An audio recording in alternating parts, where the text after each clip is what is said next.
Josée, c'est notre première fois. Ben oui. On va tous s'en sortir? Ah oui, Je on pense est que oui. capable. Ben on est oui. capable. Très content de te rencontrer en personne. C'est réciproque? On s'est parlé quelques fois, mais on s'était pas vu encore. Là. Ben non. Ben oui. T'as une bouille sympathique. Pour vrai? Faut que je le dise. Les gens ne voient pas, fait que... Ouais, ben là, je filme ça. Là. OK, parfait. Je vais faire des grands sourires tout le long. OK. Tu sais que quand que la direction aussi m'avait demandé de prendre mes photos pour le show, là, Oui. ils m'ont dit, Francis, souris un peu plus. Ah, Ça a l'air que j'avais l'air sévère sur mes photos. c'est mon défaut aussi Pour quand vrai? on me prend photo. Oui. C'est juste un air qu'on se donne. On est tellement gentils. C'est ça. Juste avant de parler de ton sujet, ça va être un peu plus lourd. On va parler d'intimidation ce Oui. matin. Tu as un podcast humanoïde, premier Oui, c'est épisode. tout nouveau. Ben, parle-nous de ça. Ben, on a tourné il n'y a pas longtemps. On devait sortir ça pour le 28 août. Finalement, on l'a sorti en surprise le 28 juillet. Belle surprise. Oui, Ouais. on a beaucoup aimé ça, tourner ça. On demande l'indulgence des gens, c'est la première. Ben oui. C'est pas toujours Si tu avais évident. écouté mes premiers podcasts, là. C'est ça.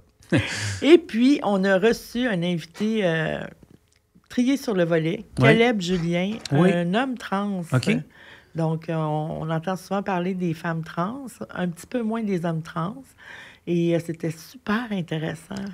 Des fois, ça mélange. L'homme trans, c'est la personne qui passe du sexe masculin au féminin. Non, Non, c'est le contraire. OK, excuse-moi, vois-tu? Ouais, c'est ça. C'est une femme qui a transitionné pour devenir un homme. OK. C'est quel genre de... Ben, elle était toujours un homme Oui, je dans comprends. l'absolu. Là. OK, je comprends. Puis j'imagine le fait d'en parler, c'est parce que c'est... Est-ce que c'est encore tabou? Il me semble qu'on en parle de plus en plus ou c'est plus On en accepté? parle de plus en plus, mais je dois dire que j'ai reçu des commentaires difficiles à entendre pour moi qui ne suis pas trans. OK. Alors, j'imagine que pour les personnes trans, c'est encore difficile. Ben, les médias... Moi, j'avais une conversation hier avec un dirigeant d'entreprise, puis il me parlait des médias sociaux. Là. Des fois, c'est un calvaire, les médias sociaux. Là. Ça n'a pas d'allure. Ça a pas d'allure. C'est un Far West. C'est un Far West. Oui. Ça, c'est la première. Je vais te donner deux conseils de podcaster. Là. Oui. Le premier, c'est de faire abstraction de ça. Oui. Les effacer ou les masquer, là, mais de faire abstraction de ça dans l'évolution de ton projet. Puis l'autre, Oui. je l'ai dit avant d'arriver en onde, c'est la constance. La constance, Ouais, absolument. Mais je suis contente parce qu'on est à 1200 followers juste sur Impressionnant. Facebook. Oui. Puis plusieurs suivis aussi, plusieurs centaines de suivis. Les gens, notre communauté est très empathique Mhm. et surtout très bienveillante. Ouais. Donc, à date, ça va très, très bien. On a des beaux échanges avec eux. Ah, ben, je suis très, très content pour vous. Puis, vous êtes 3, c'est ça? On est 3 animateurs. Il y a moi, il y a Christian Gaulin et Luc Baudouin. OK. Ben, écoutez, bon succès. Bien, merci. Puis, constance. Oui, c'est juste ça, constance, c'est de la constance. constance. Tu voulais me parler de quelque chose avant d'embarquer aussi dans l'intimidation, hein? Ben, en fait, je voulais commencer par te parler de Raphaël Provost, Oui. qui est mon ami, qui est un ami de la radio ici aussi. Raphaël est directeur de l'organisme Ensemble pour le respect de la diversité. OK. Il est arrivé un pépin en fin de semaine à OK. Raphaël. Il a fait une sortie sur les médias sociaux. Il tremblait, il n'était pas bien. Il a été victime d'une microagression OK. dans un événement LGBTQ+. Et ça me fait penser, j'ai dit, hey, ça serait bien qu'on parle encore une fois, d'intimidation. Oui. Parce que ça existe, parce que c'est là, parce qu'il y a les microagressions, parce qu'il y a les agressions. Et c'est pas facile de vivre ça. Oui. Je pense que le meilleur moyen de s'en sortir quand on est intimidé ou Ouais. agressé, Ouais. c'est encore de libérer sa parole. Oui. Parce qu'en parlant, ça nous sort d'une prison inconfortable Ouais. dans laquelle on se retrouve Ouais. après les faits accomplis. Oui. là. Oui, exact. Donc, j'en appelle aussi ce matin aux parents.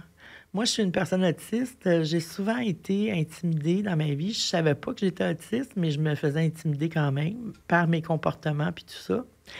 Il y a des enfants qui sont sortis de leur milieu scolaire pour les protéger. Mhm. Je connais quelqu'un qui, sa fille, par exemple, a fait toute sa 5e année à la maison et une bonne partie de son secondaire 1 aussi pour cause d'intimidation. C'est pas drôle, là. C'est vraiment pas Non, drôle. non. Puis Ça cause d'autres aujourd'hui, problèmes, là. ben oui, aujourd'hui, Ouais. elle a des pensées suicidaires récurrentes. Puis Ouais. c'est pas évident Ah pour ouais. l'enfant, pour le parent non plus. Ouais. Ce que je veux dire aux parents des intimidateurs, Ah, ce OK. matin. C'est quand même... OK. OK. Oui. Ouais. c'est que ça prend tout un village pour élever un enfant. Mhm. Et il faudrait peut-être écouter le village quand il nous parle. OK. Souvent, les parents se fâchent quand on leur dit que leur enfant agit de telle ou telle façon et que ça l'a blessé les autres. C'est peut-être un réflexe de défense, mais n'empêche qu'il faut reprendre l'enfant, il faut jaser avec, il faut le sensibiliser, lui faire comprendre que ce qu'il a fait est mal et aussi prendre des actions. Ça se fait encore en 2025, là, donner des conséquences à nos enfants. Oui, on en parle, des fois on ne le voit pas, mais oui, effectivement. Je le dis parce qu'il y en a qui semblent avoir oublié ce concept-là. Okay.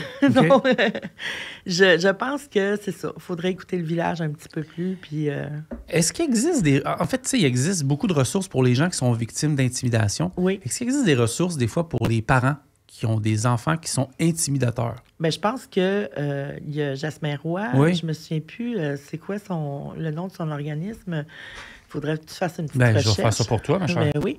Il y a Raphaël aussi pour le respect de la diversité. La diversité, parce que il se promène. Fondation Jasmin Roy, oui. Oui, c'est la Fondation Jasmin Roy. Oui. C'était facile. Ben oui, c'était c'est trop ça. facile. En le voyant, je m'en suis rappelé tout de suite. Mais Raphaël et son équipe se promènent dans les écoles et font de la sensibilisation. Oui. C'est très important.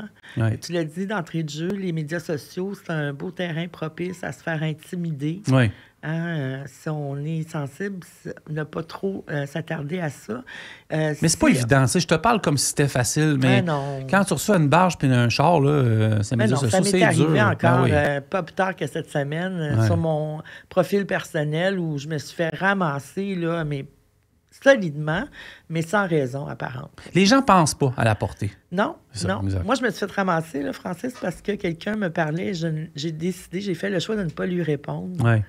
Et... T'as fait ça, toi? J'ai fait ça. Oh, Colin. J'ai osé faire ça. Oui, c'est ça. Et c'était inapproprié, les propos qu'on me tenait. Ouais. J'ai fait le choix de ne pas répondre et ça a été encore plus inapproprié. Mais tu as tout à fait raison de ne pas répondre à ça également aussi. En fait, c'est une décision qui t'appartient simplement à toi. Là. Absolument. C'est tout, là. Ouais, c'est absolument. Ça. Ouais. Et quand je pense à Raphaël, il se faisait micro-agresser. Bien, agressé, là. Ah oui. On va se le dire. Ouais. Et il y a des amis qui sont venus à sa rescousse. Je trouve que c'est ça aussi qu'il faut faire. Quand on ne pas être complice en n'agissant pas. Ouais. Tu vois quelqu'un qui est mal pris, qui est dans le trouble avec une autre personne, qui a mal à partir avec une autre personne, bien, tu y vas puis tu donnes un coup de main. Tu sais, tu permets que je te coupe. Oui. Ce que je veux dire par là, c'est que souvent, on attribue le terme intimidation aux jeunes. Oui, c'est faux. C'est faux, là. Oui, il y en a, là. Parce que les jeunes adultes. intimidateurs grandissent. Ben oui.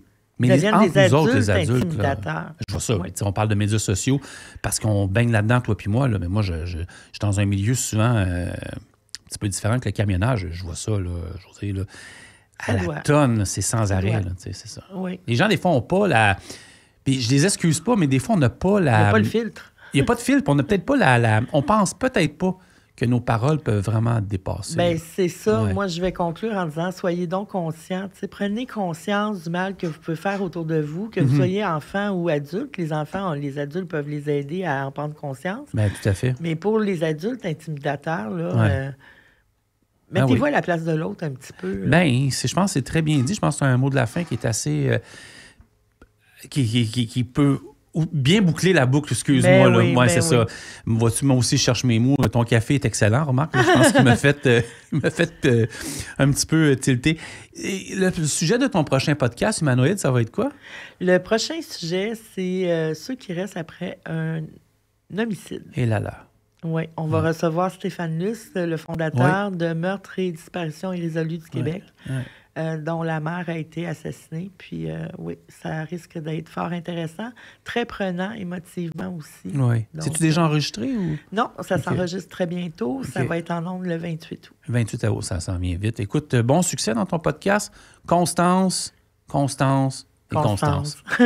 revoit dans 2 semaines. Merci, Francis. C'est un plaisir de parler avec toi. Pour moi aussi. Josée Durocher, donc chronique atypique chaque 2 semaines ici au FM 103.3, animatrice avec ses 2 collègues du podcast Humanoïde. On va à la pause et on revient tout de suite avec les actualités avec Henri Poirier.